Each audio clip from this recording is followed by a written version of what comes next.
6, eu tenho uma palavra de Deus para o seu coração hoje. Sempre que a gente lê a Bíblia, é palavra de Deus, vai servir, mas acredito que algumas coisas, elas às vezes vêm debaixo de uma direção, de uma orientação profética de Deus, e quando a coisa certa é dita na hora certa, eu sempre tenho uma expectativa de que a gente possa ter mais resultados. Eu tenho certeza que essa era a palavra que Deus queria que compartilhasse hoje. Então vamos juntos lá para Mateus, capítulo 26. Evangelho de Mateus, capítulo 26. Nós vamos ler a partir do versículo 39. E vamos juntos até o versículo 44. Os versículos anteriores nos mostram o Senhor Jesus no jardim do Getsêmani.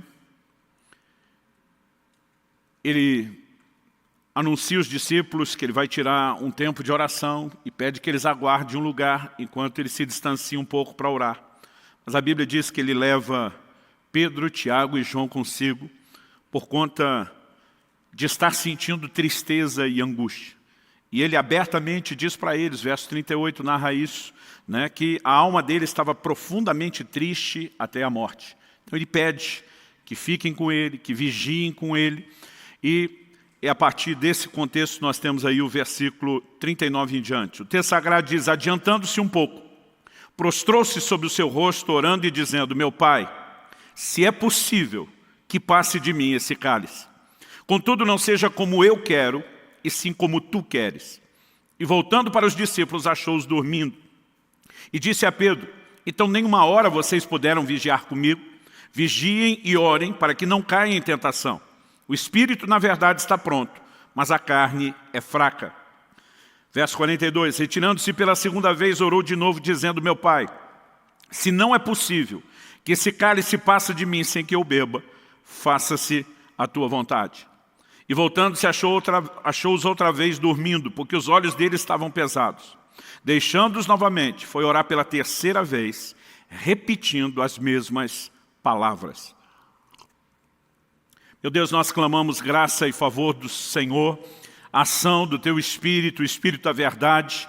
Deus, nós queremos ser conduzidos pelo Senhor no entendimento da palavra, na aplicação do alto. Queremos ser encontrados vulneráveis, responsivos àquilo que o Senhor tem a falar e a ministrar aos nossos corações. E nós declaramos a nossa confiança no Senhor, a nossa dependência no Senhor, na ação do Teu Espírito, no fluir da Tua graça.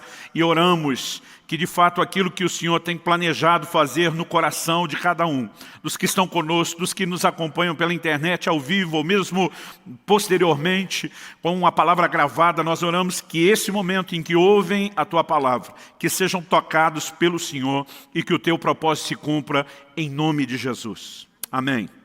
Bom, esse texto retrata de uma maneira assim muito clara, muito nítida, a humanidade de nosso Senhor, o Senhor Jesus.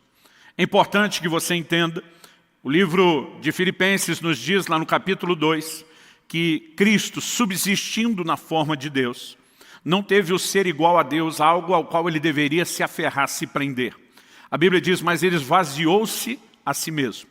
E assumindo a forma humana, foi obediente, obediente até a morte, e morte de cruz. Então, o texto de Filipenses não apenas mostra o retrato da disposição de Jesus de obedecer até a morte, mas também fala a respeito de um Deus que se esvaziou de si mesmo para assumir a forma humana. Essa expressão esvaziou-se não significa que ele deixou de ser Deus em essência, como identidade. No entanto, ele assume a forma humana. E Cristo anda, caminha e vive nessa terra como um homem. Ele não usou atributos exclusivos da divindade. Alguns atributos de Deus que são comunicáveis, outros são exclusivos, incomunicáveis. Entre eles, a onipotência, a onipresença, a onisciência. A palavra oni significa todo. Onipresente é todo presente. Onisciente conhece tudo. Onipotente tem todo o poder. E Jesus não usou esses atributos. Ele estava limitado a um corpo. Ele ia a uma cidade de cada vez, então ele não usou a onipresença. Ele também não usou a onisciência. A Bíblia diz que ele crescia em sabedoria e conhecimento diante de Deus e diante dos homens. Muitas vezes nós não conseguimos imaginar isso, Mas a criança em casa precisou aprender as primeiras palavras pelo método comum que eu e você passamos, de repetição. Né? Não é porque era Deus que já na manjedoura ele estava citando todos os textos da Bíblia de cor enquanto bebê. Muitas vezes nós temos dificuldade de imaginar esse aspecto humano. Jesus também não usou onipotência. Atos 10, 38 diz que Deus ungiu a Jesus de Nazaré com o Espírito Santo e poder, o qual andou por toda parte, fazendo bem e curando a todos os oprimidos do diabo, porque Deus era com ele. O texto não diz porque ele era Deus, porque Deus era com ele, ungido com o poder do Espírito Santo. Se os milagres que Jesus operou tivessem sido operados como Deus, então não faria sentido ele dizer, quem crê em mim fará as obras que eu faço e até maiores. Porque se ele tivesse feito como Deus, nós não poderíamos fazer nem o mesmo que dizer qualquer coisa maior. Mas ele agiu como homem ungido pelo Espírito Santo. E há momentos claros nos evangelhos, onde essa humanidade vai sendo destacada. Né? A palavra de Deus fala de Jesus cansado, fala de Jesus dormindo, fala de Jesus com fome, fala de Jesus com sono. E nesse momento, a humanidade de Jesus aparece no momento onde nós percebemos o que podemos chamar de um conflito de vontades. Ele em oração está diante de Deus dizendo, seja feita não a minha, mas a sua vontade. Naquele momento Jesus admite que como homem, ele poderia ter uma vontade diferente da vontade de Deus Pai. E esse elemento é justamente o que eu quero destacar. Porque o cenário e a lição que nós temos do jardim do Getsemane é algo extraordinário. E o tema da minha mensagem hoje é aprendendo a entrega. Eu quero falar de uma atitude de rendição, de submissão, do mais profundo nível, não só de obediência, né, mas de rendição. E acho que essa palavra entrega, ela é bem abrangente. Antes de entrar no processo do aprendizado na entrega, eu quero, em primeiro lugar, destacar aqui algumas coisas. A primeira delas é reconhecer que às vezes a nossa vontade pode parecer estar conflitando com a vontade de Deus. O segundo elemento a ser destacado é o entendimento de que o reino de Deus, ou seja, o próprio Deus, suas leis, seus princípios, vem em primeiro lugar. Ou seja, a vontade dele deve prevalecer sobre a nossa. Então, só em terceiro e último lugar, eu quero tentar detalhar como se dá esse processo de aprendizado. Mas olhando aqui para o Getsemane, eu de fato percebo algumas coisas que nós não podemos deixar de destacar. Em primeiro lugar, o próprio conceito de oração. Eu olho para a igreja moderna e eu vejo um evangelho sendo pregado que está cada vez mais antropocêntrico, significa que o homem está no centro. Me parece, observando muitas mensagens, que o evangelho moderno, vou botar aqui entre aspas, porque não existe atualização do evangelho, ele é único, ele é imutável, me parece que ele visa mais agradar o homem do que a Deus. E de alguma forma, as pessoas parecem ter dificuldade de conciliar o que Deus deve fazer por nós com o que nós devemos fazer por Deus. É lógico que a palavra de Deus traz promessas claras que sinalizam o desejo e a vontade de Deus de agir em meu e seu favor. Mas muitas vezes nós temos confundido as coisas, né? A ponto de colocar Deus num patamar onde Ele existe apenas para satisfazer os nossos desejos. E muitas vezes um desenho equivocado vai se estabelecendo sobre o nosso relacionamento com Deus e a própria oração. Uma das lições que eu aprendo do Getsemane é que a oração não é apenas o meio através do qual eu consigo de Deus tudo que eu quero. Se existe um pouco de verdade nisso, nós podemos garantir que não há toda a verdade nisso. Porque a oração também deveria ser, em contrapartida, o meio através do qual Deus consegue de nós o que Ele quer. Nesse momento, no Getsemane, não é Jesus conseguindo de Deus o que Ele quer.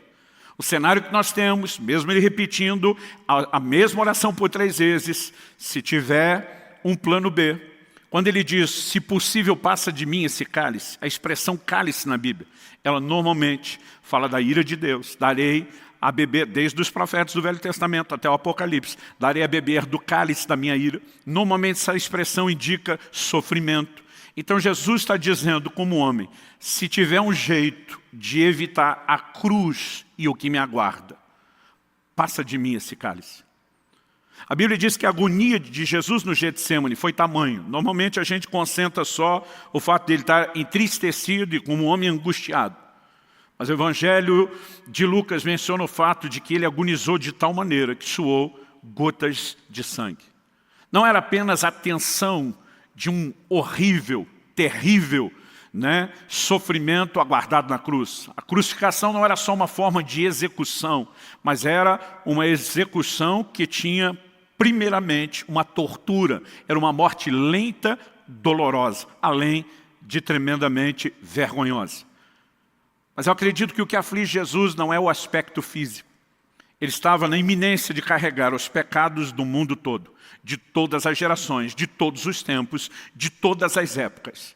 E diante de Deus ele está dizendo, se tiver um jeito da gente conseguir, né, escapar do cálice, no entanto, que não prevaleça a minha, mas prevaleça a sua vontade.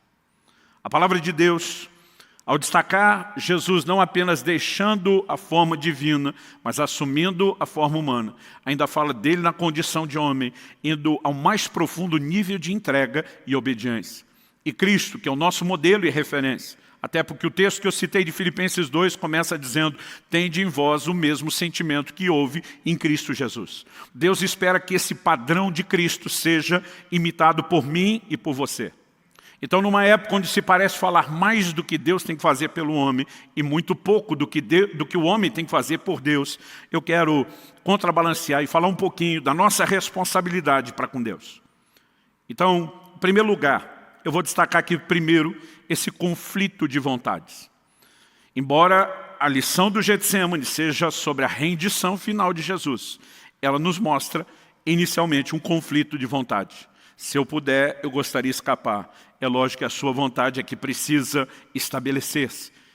E quando falamos desse conflito de vontade, a nossa vontade versus a vontade de Deus, alguns textos, além de Mateus 26, me vem à mente. Eu quero mencionar só mais dois, porque algumas lições importantes, né, quando a gente quer pensar o que a Bíblia diz sobre isso. Primeiro que eu quero citar é Tiago, capítulo 4. Dos versículos 13 ao 16. Ele diz, escutem agora, vocês que dizem, hoje ou amanhã iremos para a cidade tal, lá passaremos um ano, faremos negócios, teremos lucros. Vocês não sabem o que acontecerá amanhã. O que é a vida de vocês? Vocês não passam de neblina que aparece por um instante e logo se dissipa. Em vez disso, deveriam dizer, se Deus quiser, não só viveremos, como também faremos isso ou aquilo. Agora, entretanto, vocês se orgulham das suas arrogantes pretensões. Todo orgulho semelhante a esse é mau. Olhando para essas palavras de Tiago, há algumas coisas, e uma delas, por mais óbvio que seja, eu vou pedir que inclusive você repita comigo, é que a vontade divina deve vir antes dos meus próprios planos. Você pode dizer isso? Diga, a vontade de Deus deve vir antes dos meus próprios planos. Isso nos mostra que Deus tem uma vontade, não apenas aquilo que é generalizado para todos os homens, o que está lá escrito na Bíblia, que todo mundo tem que obedecer, mas isso também me indica que Deus tem um plano personalizado.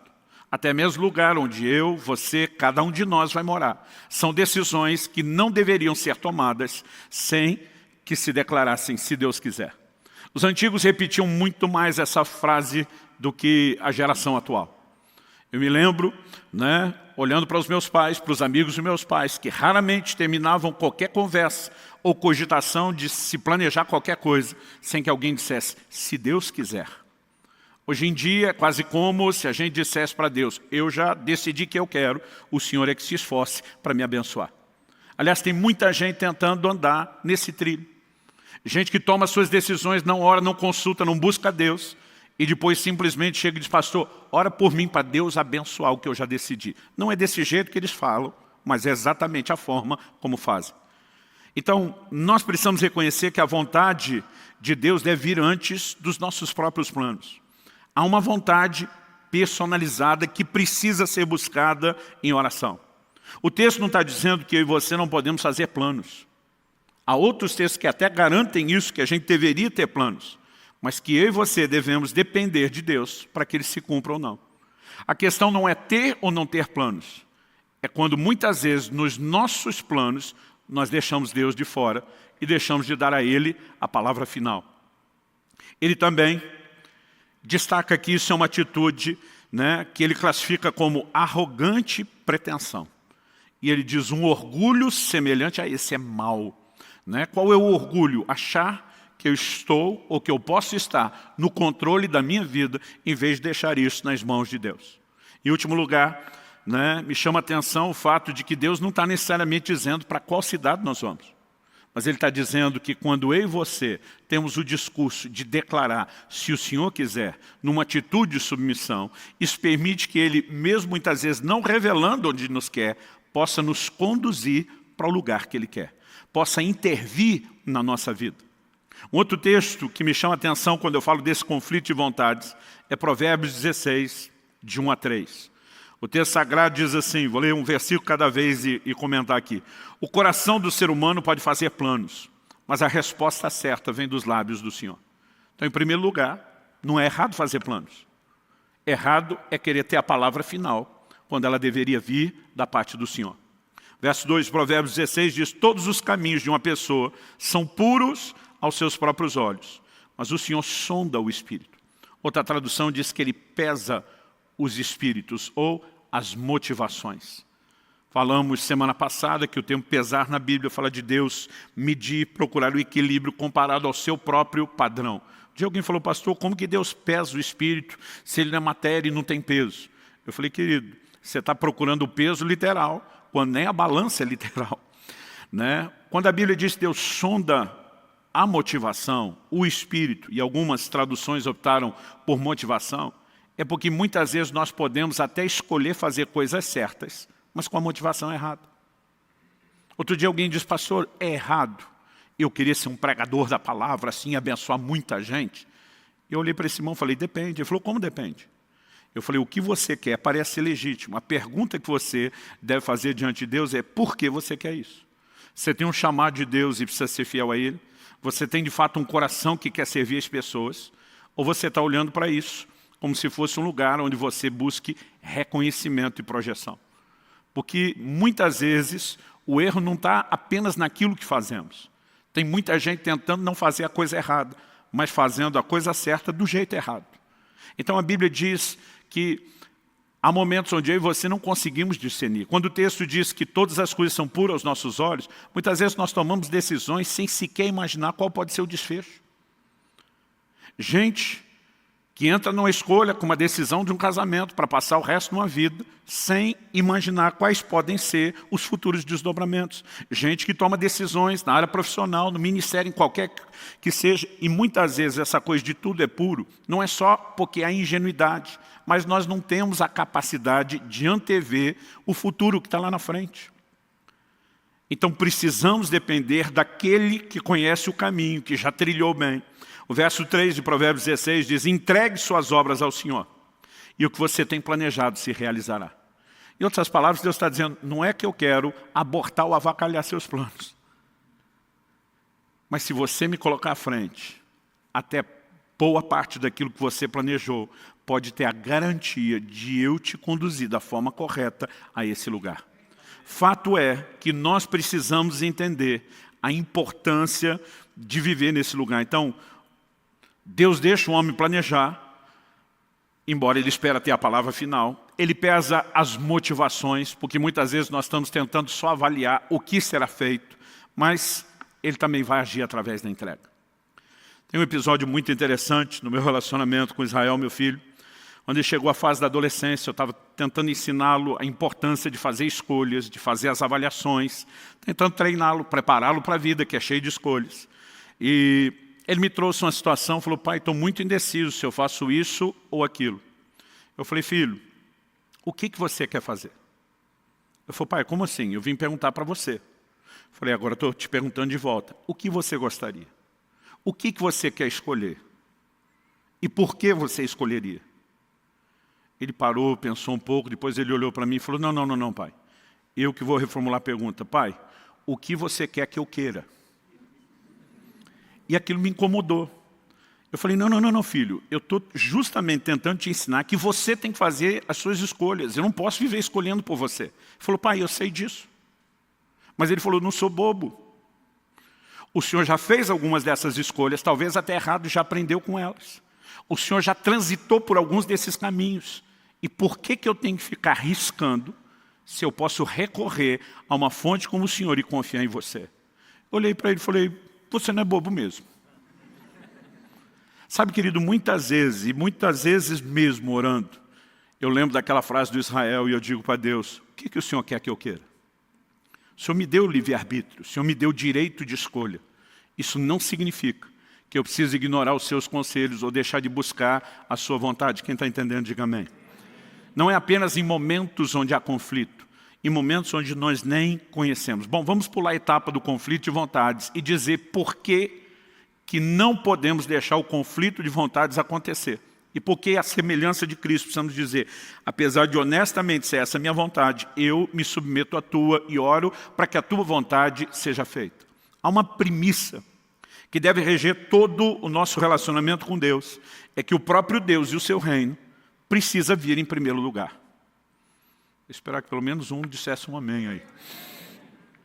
Jesus diz em Mateus 6,33, busque em primeiro lugar o reino de Deus e a sua justiça, e as demais coisas serão acrescentadas. Você sabe quais eram as demais coisas que ele estava falando? Se você olhar os versículos anteriores, Jesus está falando de necessidades básicas. O que vamos comer, o que vamos beber, o que vamos vestir. E diz, não preocupa com isso. Em outras palavras, antes de se preocupar com a sua subsistência, foque em colocar o reino de Deus antes de você e antes das suas necessidades básicas. O problema é que muitos de nós queremos viver no reino sem a premissa do reino, de que o próprio Deus precisa ocupar o primeiro lugar, de que o próprio Deus vem antes. Quanto custa o reino de Deus? Eu gosto sempre de repetir isso. De acordo com Jesus, o reino de Deus custa tudo que você tem. E às vezes quando eu falo essa frase, principalmente para essa nova geração que é contra qualquer expressão de sacrifício, de compromisso, que tudo está feito e pronto, eles dizem, não, é pela graça. Eu digo, mas não é de graça. Pela graça significa que nada que você faz te fará um merecedor. O crédito é todo de Deus e da obra de Cristo Jesus. Isso não significa que você não tem que fazer absolutamente nada. Quando a gente fala que o reino de Deus custa tudo, é só olhar o ensino de Jesus. Mateus capítulo 13. Em 3 versículos, do 44 ao 46, ele conta 2 parábolas. Nas duas, apenas alegorias distintas que falam a mesma coisa. Ele diz, o reino de Deus custa tudo que a gente tem. Pastor, está escrito desse jeito? Não, bem parecido. Jesus diz, o reino de Deus é semelhante ao homem que encontrou um tesouro escondido no campo. Movido de alegria, vai e vende tudo o que tem para adquirir o campo.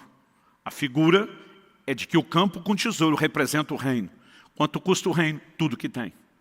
Depois Jesus diz, o reino de Deus é semelhante a um negociante que encontrou uma pérola de grande valor. Ele também vai e vende tudo que tem para adquirir a pérola. É sempre um tesouro que vale mais do que tudo que nós temos, a ponto de desistirmos de qualquer outra coisa para termos aquilo. Isso fala da natureza de prioridade que o reino de Deus precisa ocupar no meu e no seu coração. Pastor, o senhor está querendo dizer que eu compro minha entrada no reino de Deus? Não, você não compra nada. Você foi comprado, não é você que compra.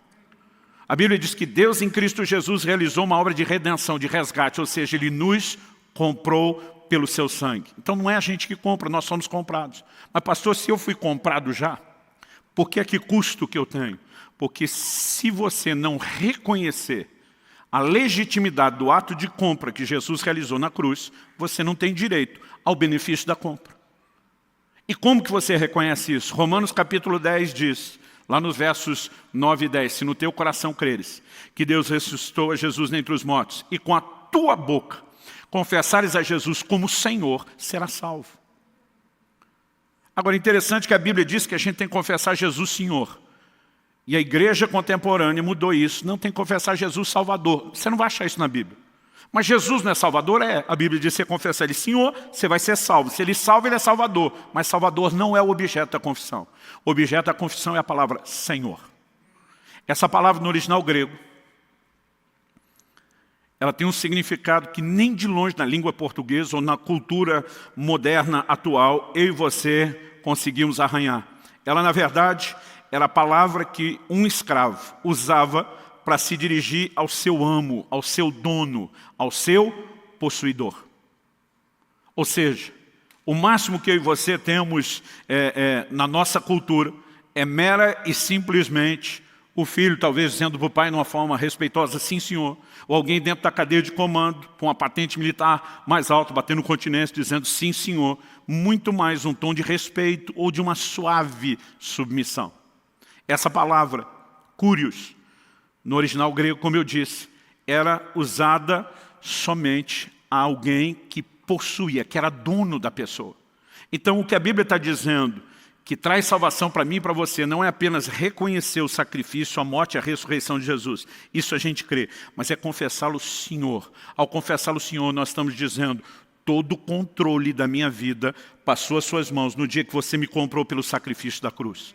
Essa confissão é uma forma de nos curvarmos diante dele e dizer, eu me rendo ao seu senhorio, eu aceito que você é meu dono, que você comprou o que eu sou, o que eu serei, o que eu tenho um dia terei. E ao reconhecer a legitimidade do ato de compra, você está desistindo de tudo. Então o reino de Deus não custa tudo porque você compra. Custa porque você tem que abrir mão de tudo e colocá-lo em primeiro lugar, reconhecendo que Ele é o seu dono e dono de tudo. Não há evangelho sem esse reconhecimento. Agora, nós temos muitas vezes tentado viver um padrão onde parece que as pessoas estão invertendo as posições. Alguns parecem que acreditam que eles são senhores, que eles dão a ordem de comando e que Deus é que é o servo para ficar obedecendo e mimando a gente em tudo. Me entenda bem. Eu não estou falando que Deus não vai responder orações. Ele disse que a gente poderia pedir o que quiséssemos. Não estou negando que há um aspecto da oração onde a gente consegue de Deus o que a gente quer. O que nós não podemos é desbalancear. E deixar de acreditar que quem é Senhor é Ele e quem é servo somos nós. Nós não podemos desbalancear e deixar de entender que também na oração nós encontramos esse lugar e esse ambiente de rendição para que a vontade dEle é que se cumpra. Na oração modelo, que nós apelidamos de Pai Nosso, o Senhor Jesus nos ensinou a dizer, venha o teu reino, teu governo, venha ser rei sobre nossas vidas. Seja feita a tua vontade. A oração é um dos caminhos pelos quais eu e você nos submetemos a Deus. Em Lucas, no capítulo 14, se você for rápido de endereço, abre lá, eu gostaria que você acompanhasse comigo. Nós vamos começar no versículo 25. Lucas 14, 25. Nesse texto, o Senhor Jesus, de uma forma assim muito clara, ele pontua o que significa ser seu discípulo. O verso 25 começa dizendo, grandes multidões acompanhavam a Jesus.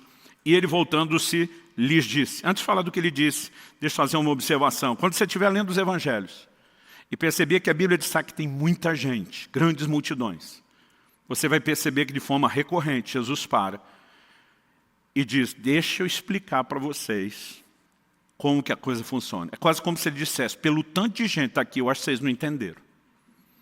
Não significa que ele não quer as multidões. Significa que ele sabe como funciona o coração e a natureza do homem. Ele está olhando para eles e dizer, deixa eu explicar. Porque pode ser que alguns de vocês não entenderam o que estão procurando. Então ele entra no verso 26 dizendo, se alguém vem a mim, e não me ama mais do que ama seu pai, sua mãe, sua mulher, os filhos, seus irmãos, suas irmãs e até a própria vida, não pode ser meu discípulo. Em outras palavras, Jesus está dizendo, ou você me põe à frente de tudo e de todos, inclusive de você, ou você não pode ser meu discípulo. Ele não está dizendo que tem um discípulo muito bom e tem um outro nível que é o discípulo meia boca, mais ou menos. Ele está dizendo, ou você me põe à frente de tudo e eu me torno a pessoa mais importante, mais amada, o centro e a prioridade da sua vida, ou você não pode ser meu discípulo. Aí ele continua no verso 27, e quem não tomar sua cruz e vier após mim, não pode ser meu discípulo. Então ele está aqui basicamente dizendo, quanto custa ser um discípulo? Aí ele entra nos versículos 28 até o 30, com uma parábola, e depois no 31 e no 32 com a segunda parábola. As duas têm o mesmo significado. As duas falam que ninguém deve se lançar um empreendimento sem primeiro calcular quanto custa para ver se pode chegar até o final. Ele diz na primeira, pois qual de vocês, pretendendo construir uma torre, não se senta primeiro para calcular a despesa e verificar se tem os meios para concluir? Para não acontecer que, tendo lançado os alicerces e não podendo terminar a construção, todos os que a virem zombem dele, dizendo, esse homem começou a construir e não pode acabar. Do que Jesus está falando? De orçamento, planejamento financeiro? Sim, só como exemplo. A mensagem não é como eu e você devemos cuidar da nossa vida material e financeira. Ele pega essa lógica e aplica isso como um exemplo para algo que é espiritual. Verso 31 e 32. Ou qual é o rei que indo para combater outro rei, não se senta primeiro para calcular se com 10.000 homens poderá enfrentar o que vem contra ele com 20.000. Caso contrário, estando outro ainda longe, envia-lhe uma embaixada pedindo condições de paz. Os dois textos dizem, calcula o custo do empreendimento. Se achar que não dá conta, vaza, nem começa o empreendimento. Do que é que Jesus está falando? Olha o verso 33, onde ele arremata. Assim, pois, semelhantemente, igualmente, da mesma forma, da mesma maneira. Agora Jesus vai trazer a aplicação da figura. Assim, pois, qualquer um de vocês que não renuncia a tudo que tem, não pode ser meu discípulo. Quanto custa o reino de Deus? Tudo que você tem. E sabe o que Deus espera? Que cada um de nós calcule exatamente, ponha na ponta do lápis, quanto custa ser discípulo dele. Em outras palavras, ele está dizendo, se você acha que não pode viver esse nível de senhorio, aonde ocupe esse lugar de prioridade, você nem deveria começar, ou tentar começar essa jornada. Pastor, não me falaram isso o dia que eu me converti. Deveria ter lido as letrinhas pequenas do contrato. Se o gerente do banco não te mostrou, você deveria ter lido. Meus queridos, servir a Cristo ou ser um discípulo de Cristo é muito mais do que um dia erguer a mão, ir no apelo, frequentar cultos. Nós precisamos permitir que Ele tenha governo pleno das nossas vidas. Quem está entendendo, diga amém. E sabe, nós jamais vamos entender ou poder discutir esse conflito de vontade se não entendemos o reino de Deus, o próprio Deus, em primeiro lugar. E se Ele está em primeiro lugar, e se Ele de fato ocupa esse papel, então nós devemos a Ele plena submissão. Faz sentido para você? Bom, e se de fato as coisas são assim, o que nós devemos a Ele é essa plena submissão, rendição. Isso é o ponto que eu quero explorar agora. A entrega, esse nível de rendição, não é algo automático. Não é porque você converteu, que alguém apertou um botão no céu e algo automaticamente passou a funcionar dentro de você e agora você virou uma pessoa profundamente rendida e submissa a Deus e à sua vontade. Determinadas virtudes na vida cristã, elas se aprendem. Paulo, por exemplo, diz em Filipenses, capítulo 4, versículo 11, eu aprendi a viver contente em toda e qualquer situação. Não importa se é abundância ou escassez. Contentamento se aprende. Não, pastor, eu nasci de novo, tem que ter o contentamento dentro de mim. Não, você aprende. Contentamento e rendição, entrega, não estão na lista do fruto do Espírito. Amor, alegria, sim. À medida que você se rende à nova natureza, isso brota e começa a te governar. Contentamento e entrega se aprendem. E eu quero te dar uma outra ótica do que aconteceu no Getsemane, retratada no livro de Hebreus. Nós mencionamos isso brevemente naquela série de mensagens que eu falei sobre a teologia das lágrimas. Vamos lá, Hebreus, capítulo 5, do versículo 7 a 9. A Bíblia diz assim, Ele, Jesus, nos dias da sua carne, eu gosto dessa expressão, nos dias da sua carne, está destacando a humanidade de Jesus. Porque é importante mencionar isso, depois da morte e ressurreição de Cristo, essa condição em que Jesus se move limitado à humanidade foi mudada. Paulo diz em Colossenses 2 que nele, em Cristo, habita a plenitude, habita corporalmente a plenitude da divindade. Ou seja, se ele abriu mão temporariamente de qualquer atributo, depois da ressurreição, essa condição muda completamente. Então a Bíblia faz esse destaque nos dias da sua carne. Isso nos lembra não só que era no tempo do ministério terreno, mas lidando com essa limitação da natureza humana que cada um de nós tem. A Bíblia diz, tendo oferecido com forte clamor e lágrimas, orações e súplicas a quem o podia livrar da morte, foi ouvido por causa da sua reverência. Esse versículo 7 situa o acontecimento exatamente no Getsemane. Não apenas por causa das lágrimas e nas orações, mas a Bíblia é clara em dizer que isso aconteceu quando ele fez súplicas a quem o podia livrar da morte. Se possível, passa de mim esse cálice. Essa é a interpretação de Hebreus, que ele estava clamando a quem poderia livrá-lo da cruz e da morte. E a Bíblia diz, ele foi ouvido por causa da sua reverência. Mas olha o verso 8, embora fosse filho, aprendeu a obediência pelas coisas que sofreu. Eu lembro na adolescência, o dia que eu prestei atenção pela primeira vez nesse versículo, eu parei de ler e fui falar para o meu pai, está errada essa minha versão da Bíblia. Está dizendo que Jesus aprendeu obediência. Ele nunca pecou, como é que ele está aprendendo obediência? Ele foi obediente a vida inteira. O texto não está dizendo que ele não tinha obediência nenhuma e que ele estava aprendendo do zero. O texto sugere que a obediência é algo no qual eu e você crescemos e a níveis cada vez mais profundos. Ele é gerado sem pecado, ele nunca pecou. Mas nesse momento, pela primeira vez, ele está diante de um claro conflito de vontades. Deixa eu te dizer, a hora em que o meu e o seu coração será testado é quando o conflito surge. Eu já vi gente dizendo, não, pastor, eu sou submisso à minha liderança. Já vi mulheres dizendo, sou submisso ao meu marido. E alguns não são submissos. Eles estão vivendo uma harmonia espontânea. Enquanto o líder pensa igual, está tudo bem.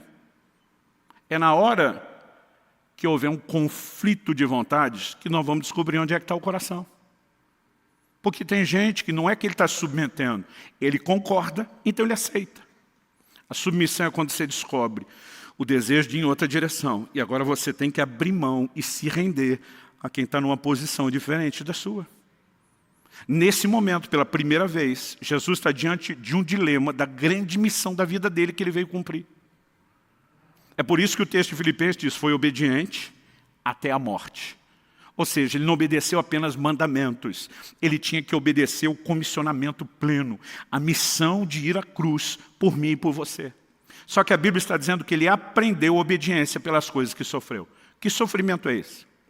Não está falando do sofrimento da cruz. O sofrimento da cruz acontece depois que ele já foi obediente e vai até o fim. Então está falando desse sofrimento interno, desse conflito que muitas vezes eu e você podemos ter e enfrentar. No entanto, a Bíblia diz, e tendo sido aperfeiçoado, verso 9, tornou-se o autor da salvação eterna para todos os que lhe obedecem. Quando eu olho esse retrato de Jesus, isso para mim expande essa humanidade, aquele conflito que está acontecendo no Getsemane, a um patamar onde nós percebemos que o próprio Jesus, que jamais havia pecado, quebrado um mandamento sequer, ainda está precisando aprender obediência em outros níveis. A pergunta com resposta óbvia é, e nós? Será que não temos níveis mais profundos de entrega? Nós precisamos entender que entrega é algo que se aprende, obediência é algo que se aprende continuamente. Quanto mais nos sujeitamos ao Senhor, estamos sendo aperfeiçoados. O aperfeiçoado não é só para quem tinha defeito. Jesus nunca havia falhado, mas ainda estava sendo aperfeiçoado, entrando em níveis de rendição cada vez maior. Alguém disse que ninguém fica bom em nada a não ser com treino. Eu quero te dizer que até na obediência e na entrega não deve ser diferente. Quanto mais nós praticamos, quanto mais exercitamos, mais nós aprendemos e mais nós crescemos. Quem está entendendo, diga amém. Sabe, querido, muitas vezes a nossa dificuldade é que a gente não consegue avaliar que Deus tem algo melhor, porque muitas vezes nós estamos focados no que custa aquele sacrifício da vontade no momento. Jesus está olhando para a cruz. Ele está olhando, imagina, não apenas para o sofrimento físico. Ele entra num nível de agonia, a ponto de suar gotas de sangue. E, obviamente, como um homem, ele está assustado diante do que ele vai enfrentar. A Bíblia é clara, diz que ele estava triste, a alma angustiada. E, de repente, ele pensa, é muito sofrimento. E o problema é que a maioria de nós sempre vai olhar para a entrega, para a rendição, como um sacrifício, como algo doído. Estamos abrindo mão de algo de valor, de algo que me dói, de algo que me machuca. O que muitas vezes nós deixamos de levar em conta é que não há nada que o Pai Celeste nos peça que possa ser caracterizado como injusto ou que seja para o nosso mal. Ainda que haja dores momentâneas, nós precisamos focar o resultado final. Quem está entendendo, diga amém. Semana passada, a Kelly me acompanhou uma consulta ao ortopedista. Estou na iminência entre essa semana e a próxima de fazer uma cirurgia no joelho. A Kelly diz, eu preferia não ter ido com você na consulta. Eu preferia não saber qual era a sua situação e nem o que é que eles vão fazer. Porque à medida que o médico, um irmão nosso em Cristo, começou a explicar o processo, né, a Kelly ficou assustada. Um problema congênito que eu tenho na cartilagem se agravou nos últimos anos. Por conta dele, o osso da junta foi acomodando de forma diferente, foi gerando uma pequena protusão e deformação óssea, o ângulo da perna começou a alterar. Quanto mais alterava, mais piorava a situação do joelho, quanto mais piorava, mais entortava o ângulo da perna. Ele falou, pastor, eu tenho que corrigir a curvatura da sua perna em 15 graus. Isso significa que além de operar o seu joelho, Nós vamos fazer uma osteotomia dupla. O nome é bonito, mas traduzindo, nós vamos quebrar 2 ossos da sua perna, o fêmur e a tíbia, para conseguir corrigir a angulação. E não bastasse dizer que vão mexer em cada um do osso de cima e de baixo e no meio, que é o joelho. Ele disse, o senhor vai ter um processo de recuperação lenta. Porque nós vamos botar umas placas de platina aí no seu osso para ele recuperar legal. E ele disse, o senhor pode ficar de 60 a 90 dias sem poder apoiar no chão, sem uso de muletas. E de repente eu levo um susto, imaginando, vai quebrar aqui, vai quebrar ali, vai arrumar isso, vai parafusar aqueles negócios, não vou poder pisar. Eu falei, eu vou ficar parado durante 2 a 3 meses? Ele falou, não, pastor, 2 semanas de cama, no máximo 3. O senhor pode pregar na igreja, senta numa banqueta, chega de muleta, mas pisar no chão, apoiar, pode levar de 60 a 90 dias. Quando nós saímos, e a Kelly começou a valorizar o assunto, eu comecei a ficar assustado. Eu falei, nem eu tinha pensado, parece que era uma brincadeira até agora. E eu comecei a ficar meio tenso com aquele negócio. Até que eu encontrei alguém, fui contar o que ia fazer. A pessoa olhou para mim e ela simplificou com uma frase. Ela disse, pastor, basicamente é aquele negócio, piorar para melhorar, não é? E de repente pensa numa frase simples que alinhou tudo. Eu falei, eu sei o que isso me custou até agora. É melhor piorar um pouco agora e ficar bom depois, do que, em nome do não vou piorar um pouquinho e ficar ruim para sempre. E dentro de mim as coisas se resolveu. Bora fazer a cirurgia. Por que eu estou dizendo isso? A maioria de nós não entende o que vem depois da entrega. O que vem depois da rendição. A Bíblia diz não apenas que Jesus foi aperfeiçoado. Não apenas que ele aprendeu a obediência, mas se tornou autor de eterna salvação para todos. A questão é o que vem depois. E muitas vezes a gente assusta olhando só para aquilo que está na nossa frente e não consegue enxergar o que vem depois. Eu vou, pastor, o senhor quer poder voltar a se exercitar, ter uma vida normal, passar o resto dos seus anos pregando tranquilo? Eu falei, quero. Ele falou, então olha lá para frente. E aí você precisamos entender o que vem depois. Não há ninguém que tenha praticado entrega e você olhe nas Escrituras e diga, não se deu bem. Pastor, e aqueles mártires que se renderam a ponto de morrer? O livro de Hebreus diz que muitos deles não aceitaram o seu livramento. Não é que não poderiam ter um livramento, não quiseram. Disseram para Deus, nós não vamos usar o crédito. A Bíblia diz porque visava uma superior ressurreição. Quando eu e você nos encontramos, a recompensa da entrega aqui pode ter certeza que ela vem depois. Anos atrás, eu quero terminar com isso. Ouvi o pastor Francisco, nosso querido Chicão, chamo ele de Chicão, antigamente chamava de Pai Chico, alguns falam, pastor, parece pai de santo, é melhor não usar esse nome. Mas Francisco pregou uma mensagem no momento de crise, daquelas que ele senta na frente da gente, prega para a gente. E ele me falou, olha, daqui a alguns anos, eu não tinha filhos ainda na época, ele falou, daqui a alguns anos você vai entender melhor, que talvez uma das maiores expressões de entrega é quando você lê na Bíblia pais que entregaram os próprios filhos. Quando você for pai, você vai descobrir que não tem nada tão valioso, tão precioso para a gente como os filhos. Eu falei, por que você está dizendo isso? Ele falou, eu quero te citar 3 exemplos de pais que entregaram os seus filhos em contextos diferentes, que é o maior nível de entrega que se pode fazer. O próprio Deus, quando vai expressar o seu amor, a Bíblia diz que Deus amou o mundo de tal maneira que deu seu filho. E de Gênesis 22, 2, Deus pede a Abraão. Deus diz a Abraão, pega o seu filho, seu único filho, o filho que você ama. Mas eu digo para Deus, precisava judiar do velhinho desse jeito? Só pedir o filho já era difícil, tem que lembrar que é o único filho, o filho que ama. Ele diz, e o ofereça em sacrifício. Então Deus pediu esse nível de entrega. Abraão não ficou pensando no que perderia. Abraão ficou pensando na coerência de Deus. Se ele me fez uma promessa, eu não sei por que ele está pedindo algo tão contraditório. O livro de Hebreus diz que ele cria que Deus poderia ressuscitar o garoto. Em outras palavras, o Senhor não vai se contradizer, a sua promessa vai se cumprir, e eu não vou te negar nada, nem o filho da minha velhice, que eu crie para receber do Senhor. Então ele diz, há determinadas entregas que nós praticamos porque Deus pede. E muitas vezes o difícil não é Deus te pedir algo. O difícil é você ver que Ele pediu para você e não pediu para mais ninguém. Eu fico imaginando Abraão, nunca ouvi falar que o Senhor pediu um filho para ninguém. E não tem nada antes nem depois. Eu fico à vontade de falar nisso porque hoje é algo bem resolvido, durante um tempo para mim não foi. Deus me pediu desde o início do meu ministério que não tivesse nenhum ganho pessoal com meus livros. E sempre tem um que de vez em quando chega achando assim que está com aquela mentalidade de gênio. Eu lembro quando os livros tinham passado já alguns anos atrás de 1 milhão de exemplares distribuídos. Alguém falou, pastor do céu, se o senhor ganhar só o royalty, o senhor não precisava nem ter comissão de venda, só o direito de autor.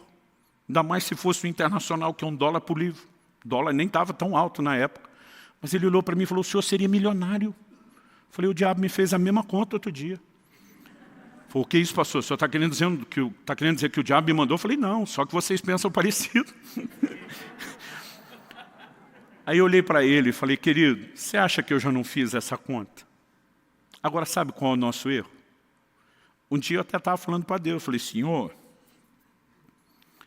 e o Espírito Santo falou no meu coração e disse, você acha que se você não tivesse me obedecendo, você teria distribuído mais de 1 milhão de livros? Você está fazendo a conta se fosse seu. A pergunta é, se o dinheiro fosse seu e você não tivesse alinhado com o meu propósito, será que você teria tido esse resultado? Demora, às vezes, para a gente absorver algumas coisas. Com o tempo eu comecei a entender. Deus não apenas decidiu que Ele guardaria o meu coração, que me permitiria dar um bom exemplo, mas me deu o privilégio de semear uma quantia, exorbitante no reino de Deus. Mas muitas vezes o meu problema não era Deus ter me pedido. Era dizer, por que o Senhor não pediu para nenhum dos meus colegas? Ou pede para todo mundo ou não pede para ninguém. Já teve esse negócio assim? Eu era aquele tipo de filho, que na hora que a mãe estava colocando, eu colocava um copo do lado do outro. Não, colocou mais para o outro aqui. E eu também não queria ganhar mais, queria tudo igual. E muitas vezes o problema que nós temos com a entrega é que a gente sempre está sendo injustiçado, violado. Ou, eu vou sofrer. Não, irmão, é piorar para melhorar. Quem está entendendo, diga amém. Há um segundo nível de entrega. Quando Moisés é entregue pelos seus pais. Deus não pediu que eles fizessem isso. Os pais tiveram uma percepção. Alguns diriam a sacada, o crente diz um discernimento. O livro de Êxodo nos diz, lá no capítulo 2, que quando Moisés nasceu, seus pais viram que ele era formoso. E uma pergunta. Qual o pai que acha o filho ou a filha quando nasce feio? Nunca achei nenhum. Nenhumzinho. Eu lembro quando Israel nasceu, uma cara de joelho amassado, gente. Coberto de sangue e placenta. A gente olha isso. Coisa mais linda. Eu ficava lendo aquilo e dizia, como é que os pais de Moisés acharam ele formoso? A Bíblia não está dizendo que o Arão e a Miriam eram feinhos e o Moisés saiu melhorado. Apesar desse texto ser repetido, tanto no Velho como no Novo Testamento, tem um lugar onde essa história é apresentada de uma forma diferente das demais, com uma explicação. Atos capítulo 7, na pregação de Estevão, ele diz assim, e os seus pais perceberam que Moisés era formoso aos olhos de Deus. Em outras palavras, eles discerniram, Deus tem um plano para esse garoto. Agora, o capítulo 1 de Êxodo termina dizendo, Faraó tinha mandado as parteiras matar os meninos, que nascessem os do sexo masculino, porque ele sabia que aquele povo que estava se multiplicando poderia ser um exército que ia se voltar contra ele. As parteiras não obedeceram. Chega ao ponto onde ele baixa um decreto. Todo filho homem que nascer dos hebreus tem que ser lançado no Nilo. Isso significava não só a grande possibilidade de afogamento, mas se escapasse, que os crocodilos do Nilo teriam, os famosos crocodilos do Nilo teriam uma refeição. Os pais de Moisés, eu brinco, aproveitaram uma brecha da lei. O faraó mandou colocar no Nilo, não disse exatamente como fazer. Nós vamos colocar, mas vamos colocar num cesto. O menino não vai afundar. O menino não vai se afogar. A Bíblia diz que eles colocam Miriam, a irmã mais velha, para acompanhar o desfecho da história. Sabe o que significa isso? Que aqueles pais estavam acreditando, nenhum crocodilo vai devorá-lo. A água não vai engoli-lo. Se Deus tem um propósito, ele será guardado. Eles disseram, nós estamos entregando ao Senhor. Nós confiamos no Senhor. E aí, o Deus de toda providência, que sabe trabalhar as questões, permite que Miriam perceba que exatamente no momento que aquele cestinho flutuante está chegando, a filha do faraó vai ao Nilo se banhar. E quando vê aquele cestinho, não sei se o menino estava chorando ou se ela só foi espiar, mas ela, quando se depara com aquele garoto, não é apenas um instinto materno, aquela coisa das mulheres. Imagine se fosse alguém do interior do Paraná dizendo, mãezinha, não é apenas algo natural fisgando o coração daquela mulher, é o propósito de Deus. Naquele momento, ela diz, essa criança foi rejeitada pelos hebreus. Eu vou cuidar dela. Miriam se apresenta e diz, a senhora precisa de ajuda? Quer uma indicação de uma ama de leite? E a mãe que antes não poderia cuidar, foi paga para amamentar e cuidar do menino até que ele fosse encaminhado para o próprio palácio. Lá, Moisés seria treinado com toda a cultura dos egípcios, para no futuro ser um grande estadista. Não é irônico Deus fazer o inimigo financiar o libertador? Não existe um cenário que você encontra na Bíblia de gente praticando a entrega, onde o desfecho seja ruim. Pode ser doloroso no início, mas é piorar para melhorar. A terceira ilustração que o Francisco me deu é quando Ana, mulher de Eucana, mãe de Samuel, entrega o filho ao Senhor. Ele diz, Deus pediu para a mulher. Eu falei, não. Então ela está no nível dos pais de Moisés. Entregou para o que quis. Ele falou, também não. Eu falei, como também não? Foi ela que disse para Deus, se o Senhor me der um filho, eu te dou de volta. Deus não pediu, ela que quis. Ele falou, não. Lê direito o texto. 1 Samuel capítulo 1, versículo 5 diz que Deus cerrou a madre de Ana para que ela não pudesse ter filhos. O problema começou com Deus. Não foi ataque maligno. Foi intervenção de Deus. Deus diz, não vou deixar você ter filhos. Agora Ana começa a ter um problema. Aquela época não era só cultural, era permitido até por lei a poligamia.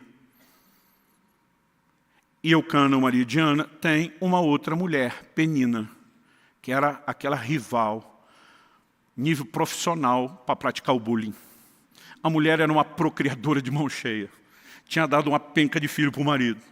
E, naquele contexto cultural, uma mulher que não gerava, não procriava, ela era considerada alguém sem valor. Eucana, um homem nobre de respeito, ama a Ana, trata ela bem, mas ela vive debaixo daquela humilhação. Um dia ela não aguenta, ela vai diante de Deus e diz, se o Senhor me der um filho, eu te dou o filho de volta. O que ela está dizendo? Não é nem o filho, eu quero esfregar na cara dessa miserável que zomba de mim todo dia, eu quero pelo menos um gol de honra. Já teve esse negócio? Você está jogando, perdendo de goleada, você diz, tem que ter um gol de honra, mesmo que a gente não ganhe. Naquele momento ela está dizendo, eu nem quero menino, eu só quero ter um filho. Eu te dou ele de volta. Deus olha para ela e diz, negócio fechado. E o Deus que fechou a madre agora, abre. Qual esse tipo de entrega? É aquela que Deus provoca. E não pediu de forma direta. Ana não se prontificou também voluntariamente, mas Deus diz, vou apertar uns botões para fazer a coisa acontecer. Sabe, querido, eu vejo extremos. Gente que fala da providência de Deus como se tudo fosse predeterminação divina, o homem não tem escolha e participação nenhuma. Mas gente que vai para outro extremo e acredita que porque nós temos livre-arbítrio não existe mais providência divina. Embora Deus não violente a vontade, Ele sabe provocá-la.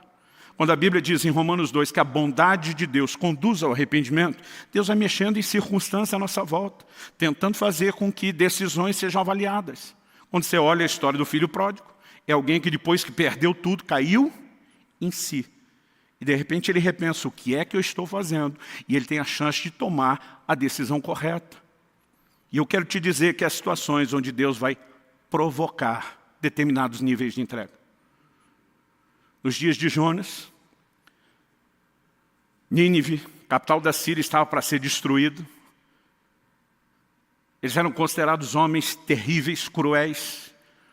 Não apenas o tipo de pecado que praticavam como civilização, a forma como tratavam, desde os prisioneiros de guerra e tudo.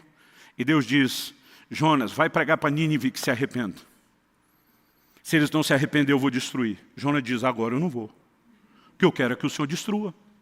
Vai que eu prego, ele se arrepende, e o Senhor tem misericórdia deles, não destrói, eu quero que destrua. João diz, não vou, não vou, não vou. E a Bíblia diz que ele pegou um navio para fugir da presença do Senhor. Como se Deus não tivesse em toda parte.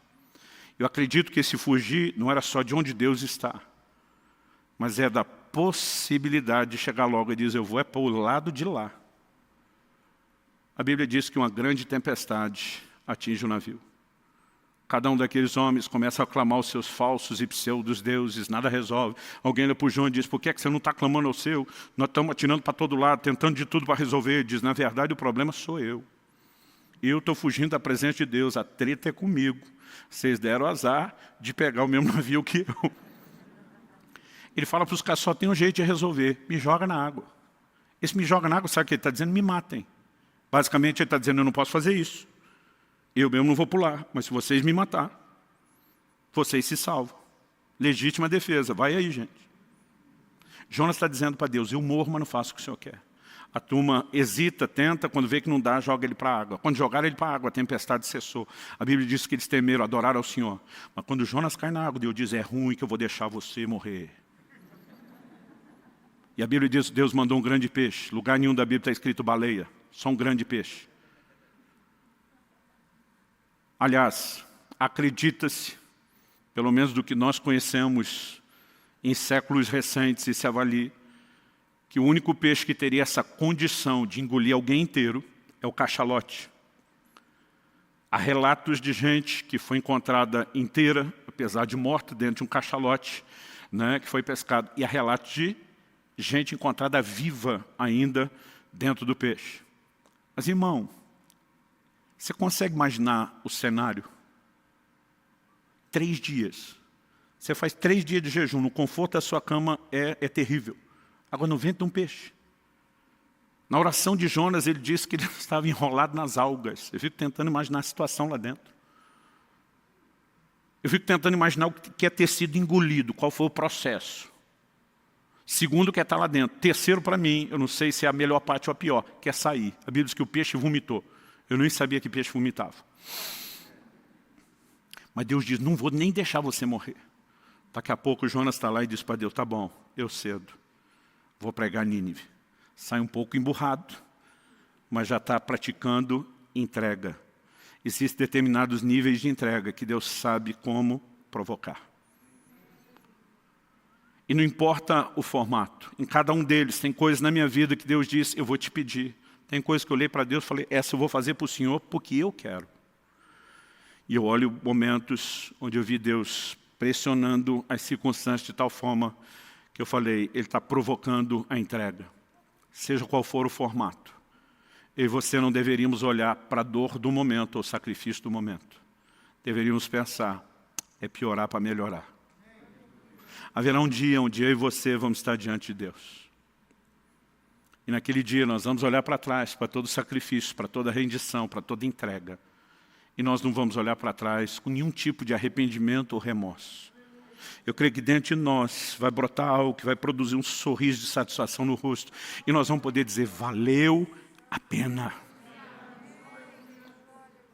Não há nada tão extraordinário como viver submissão a Deus. Qual o problema do homem desde o início?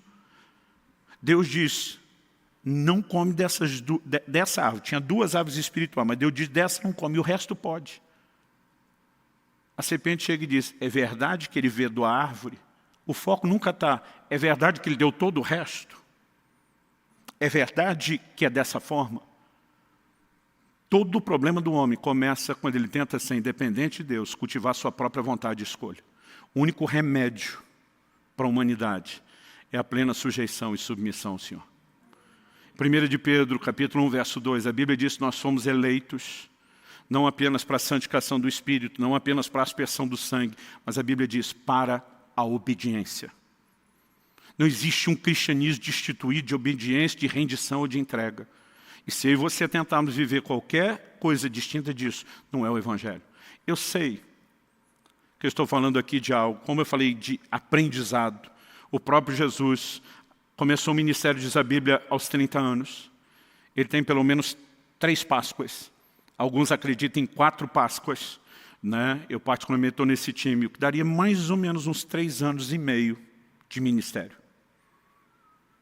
Ou seja, Jesus, aos 33 anos, ainda estava aprendendo obediência. Embora tenha praticado desde o início. Há determinados níveis que eu e você vamos precisar de tempo para alcançar a maturidade. Isso me faz lembrar de Jesus falando com Pedro em João 21. Eu queria que você já se colocasse em pé para parecer que está acabando. Em João 21, no verso 18, Jesus disse para Pedro, quando você era mais moço, e para mim aqui não é só idade cronológica, é maturidade, você cingia a si mesmo, você ia onde queria. Mas Jesus disse, quando fores mais velho, aqui também para mim não é só idade cronológica, é maturidade. e diz, ou te cingirá, te levará para onde não queres. Mas antes de falar, ou te cingirá, te levará para onde não queres, e diz assim, estenderás as mãos. Olhe para cá.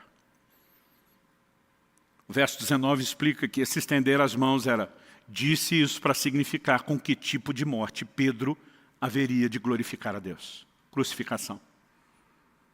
Quando era criança, achava que só Jesus e os 2 bandidos é que foram crucificados, ninguém mais na terra.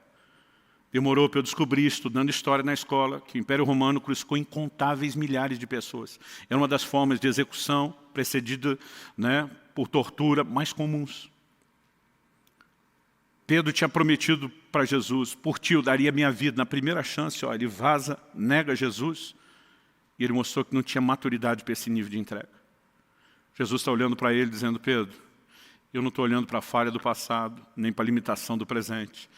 Eu estou de olho no seu futuro. Você ainda vai chegar a um lugar profundo de rendição. Você vai ter uma outra oportunidade de morrer por mim, e quando ela chegar, você não vai mais lutar. Quando você era mais moço, você ia para onde queria, você era dono do próprio nariz. Mas Pedro, eu olho para você, eu sei que você vai chegar lá. E a tradição era a transmissão do ensino oral. Logo no primeiro século, as primeiras gerações de cristãos, muita coisa não foi escrita, ela era transmitida de forma verbal e passa a ser escrita no século seguinte. A tradição, não é registro bíblico, diz que Pedro não apenas foi crucificado, mas que na hora de ser crucificado teria dito, não sou digno de morrer como meu Senhor. E pediu que o crucificassem de cabeça para baixo. Aquele Pedro que antes não conseguia praticar um nível de entrega, cresceu, amadureceu. Paulo diz, quando eu era menino, eu falava com menino, agia com menino, pensava com menino. A capacidade de crianças viver entrega é muito complicado. Bota um brinquedo na mão de 2 crianças e manda um compartilhar com o outro para você ver o cenário caótico que vai surgir. As primeiras frases a ser dito, é um que puxa é meu, o outro de que puxa não é meu. Algumas coisas elas só vêm quando existe maturidade. Eu diria que a entrega não é diferente. Nós vamos aprendendo níveis distintos. Cristo, depois de uma fidelidade de uma vida inteira, ainda estava aprendendo a obediência. E eu e você precisamos aprender a entrega em níveis distintos. Eu já passei por momentos onde eu sofri demais diante de coisas que Deus pedia. Porque eu estava olhando só o piorar do momento, em vez de enxergar o melhorar depois. Mas o tempo passa e a gente vai aprendendo, vai ficando escolado. Sempre há novos níveis para que eu e você aprendamos, mas nós nunca podemos parar de aprender nem de crescer. Há um lugar por trás da rendição e da entrega que nos conecta ao coração de Deus, ao plano de Deus, ao propósito de Deus, de uma forma tão extraordinária, que se nós entendêssemos isso, não bateríamos tanto o pé, tentando prevalecer na nossa rebeldia, na nossa teimosia. Nós precisamos aprender com o Senhor Jesus momentos onde a gente diz, Senhor, não é o que eu queria, mas seja feita a tua vontade. Aos 18 anos de idade, eu saí de casa para pregar o Evangelho e precisei deixar meus pais. Era uma outra época. A gente não conseguia fazer as viagens, não havia recursos para isso. Comunicação era diferente. Os primeiros meses de namoro com a Kelly, a gente namorava por carta. E para os mais novos que não sabem o que é carta, é como se você escrevesse um e-mail, mas em vez de enviar, imprimisse e pedisse para alguém levar em mãos. Nós falávamos ao telefone depois da meia-noite, que interurbano era mais barato. Tem gente que nem sabe o que é interurbano, era ligação à distância.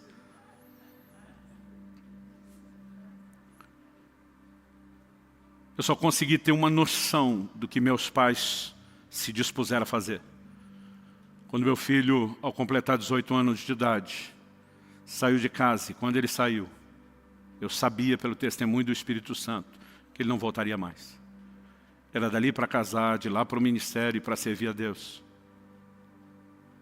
E hoje eu olho para trás e digo, Senhor, eu te louvo. Porque meus pais decidiram me tratar não como propriedade deles, mas tua. Eu me recuso a tratar meus filhos de forma diferente. Eles são seus. Faz o que quiser. Sabe, à medida que o tempo passa, você consegue ter percepções diferentes. E à medida que eu e você amadurecemos no Senhor, nós começamos a entender que por trás daquela entrega, não tem um Deus tentando nos fazer sofrer. Tem um Deus tentando nos levar ao mais profundo nível de realização que alguém pode experimentar. Não há evangelho sem submissão plena, sem rendição, sem entrega. Não há. Chame isso de qualquer outra coisa, mas não de evangelho.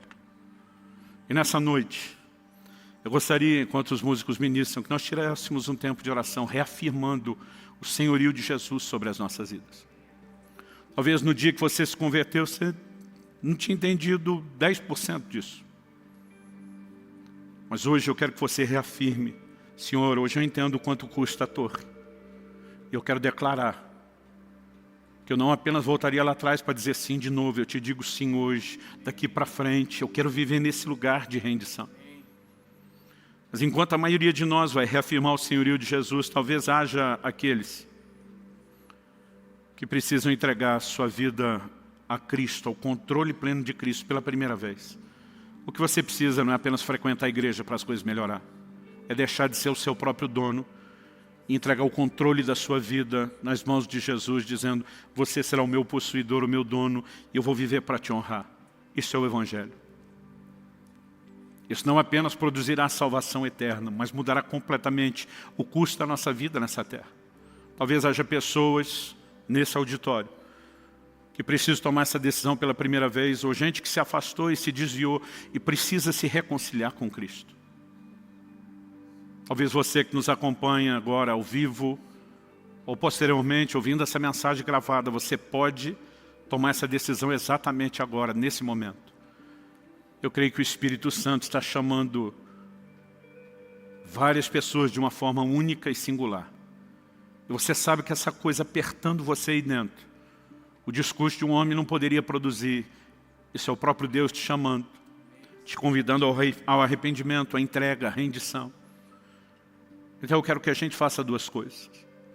Uma delas, enquanto eles estiverem ministrando aqui a canção, eu quero que a maioria não cante, pelo menos não depois de ter orado, e orado de uma forma assim significativa, com dedicação, reafirmando o senhorio de Cristo.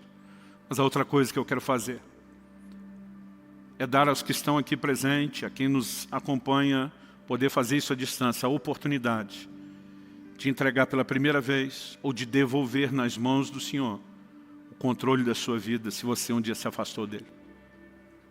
E nós queremos fazer isso aqui agora. Queremos fazer isso aqui agora, porque é a decisão mais importante da sua vida, isso não deveria ser protelado. Nós queremos orar com você que quer entregar a sua vida a Jesus ou reconciliar-se com o Senhor. E queremos te dar a oportunidade não só de receber a nossa oração, mas de poder fazer uma declaração pública sobre esse lugar de senhorio de Jesus. O próprio Cristo afirmou: aquele que me confessar diante dos homens, eu também o confessarei diante do meu Pai e dos anjos que estão nos céus. Mas em contrapartida ele também disse: quem me negar diante dos homens, eu também o negarei diante do meu Pai e dos anjos que estão nos céus. Portanto, sempre que a gente faz esse convite, nós fazemos em público, na frente de todo mundo, não para expor você. Na verdade, o que você tem aqui é uma torcida. É um auditório que está orando e torcendo por você, que vai celebrar e festejar a sua decisão, que vai te apoiar. Mas mesmo se não houvesse esse quadro favorável de todo mundo, ainda assim você precisaria da confissão pública. Ainda bem que você pode fazer isso num ambiente onde todo mundo está te entendendo, te apoiando e te encorajando. Alguém aqui hoje que quer tomar essa decisão de entregar sua vida a Jesus ou de se reconciliar com Ele? Talvez você diga: pastor, não é que eu me sentia desviado, mas eu acho que entendi o Evangelho mesmo é hoje. Eu acho que eu tenho que começar a partir de hoje. Alguém quer tomar essa decisão? Levante sua mão bem alto. Não se acanhe, não tenha vergonha. Se você precisa dessa decisão hoje, Deus seja louvado. Quem mais? Eu sinto, glória a Deus. Quem mais? Você que está em casa não precisa necessariamente levantar a mão, que nós não vamos ver, mas é importante que você ore nessa vida. A Bíblia diz, ore nesse momento. A Bíblia diz que todo aquele que invocar o nome do Senhor será salvo. Você não precisa necessariamente fazer a oração do jeito que faremos aqui, mas você precisa clamar pelo nome de Jesus. Reconhecer o seu pecado, que significa rebeldia contra Deus e vontade própria. se arrepender, reconhecer o perdão de Deus e saber que você tem a oportunidade de sujeitar Ele e a sua palavra. E não importa o jeito que você vai orar, né? Você pode orar da forma como você achar melhor. Tem gente que gosta de fazer isso de joelho, tem gente que faz sentado mesmo, em pé, em voz alta, em voz não tão alta. O importante é que você faça. Essas pessoas estão aqui, sinalizaram com a mão. Nós queremos te dar a chance de confessar Jesus em público. Eu vou pedir para você sair do seu lugar e vir rapidinho aqui à frente. Nós queremos orar com você. Rapidinho, vem para cá. Glória a Jesus. Glória a Jesus.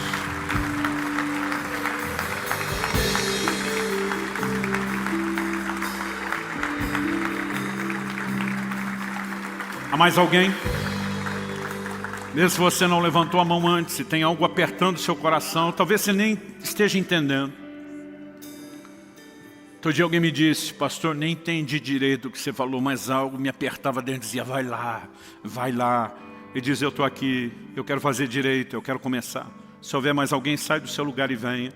Vou pedir aos conselheiros que ore com eles, ou com quem mais vier à frente. Glória a Jesus. Te damos glória, Jesus, te damos honra.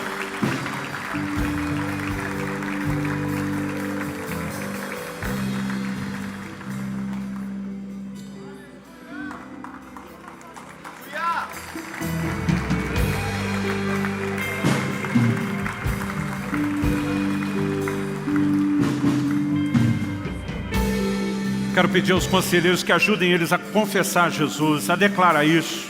Cada um de vocês, oriente eles a fazer essa oração. Enquanto os músicos ministram, reafirme o senhorio de Jesus sobre a sua vida.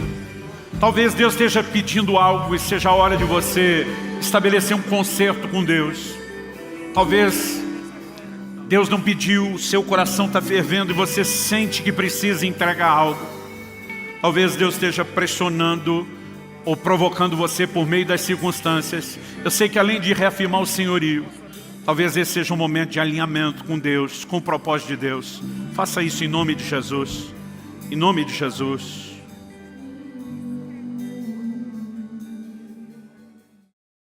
Damos teu nome, Senhor Jesus, pelo privilégio de viver não de forma autônoma, por conta própria, mas alinhados ao teu querer, à tua vontade, ao teu propósito.